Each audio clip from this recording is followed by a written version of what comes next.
What if they took the story you love?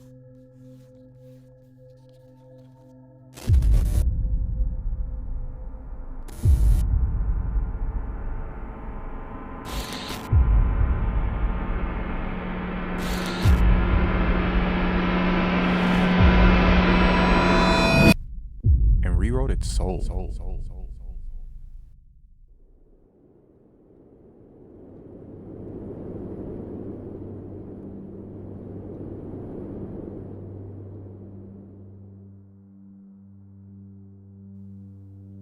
When I was 20, the Wheel of Time became my compass. I grew up around religion, but this series showed me a kind of spiritual framework that was rooted in choice, balance, and consequence. It wasn't perfect, but it was powerful. That's why watching it get gutted on screen hurt more than I expected.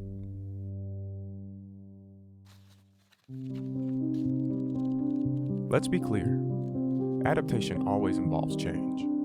But the difference between adaptation and appropriation is purpose. Adaptation reshapes a story to fit a new medium. Appropriation discards its soul to fit a new agenda. Amazon's Wheel of Time isn't an adaptation, it's a replacement. Let's look at the characters.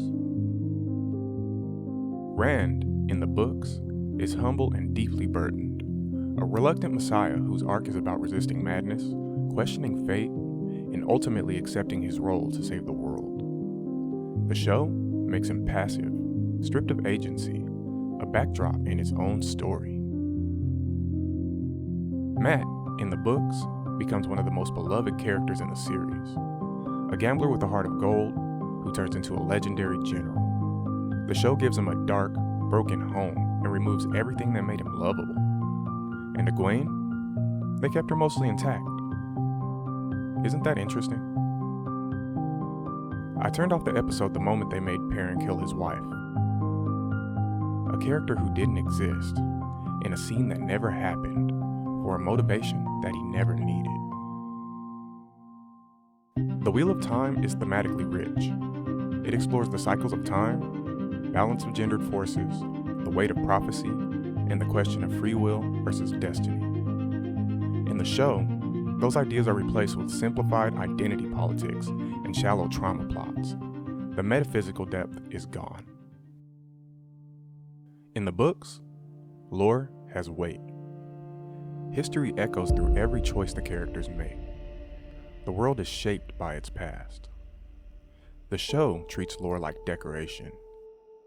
Names are dropped, places are mentioned, but it feels like window dressing, not memory, not meaning. Because the Wheel of Time was never just a story. It was a world, a myth, a moral compass. And what Amazon gave us wasn't an adaptation. It was appropriation. They borrowed the surface and discarded the spirit. We can talk about budgets, schedules, writers' rooms, but at the end of the day, the soul of the series was abandoned.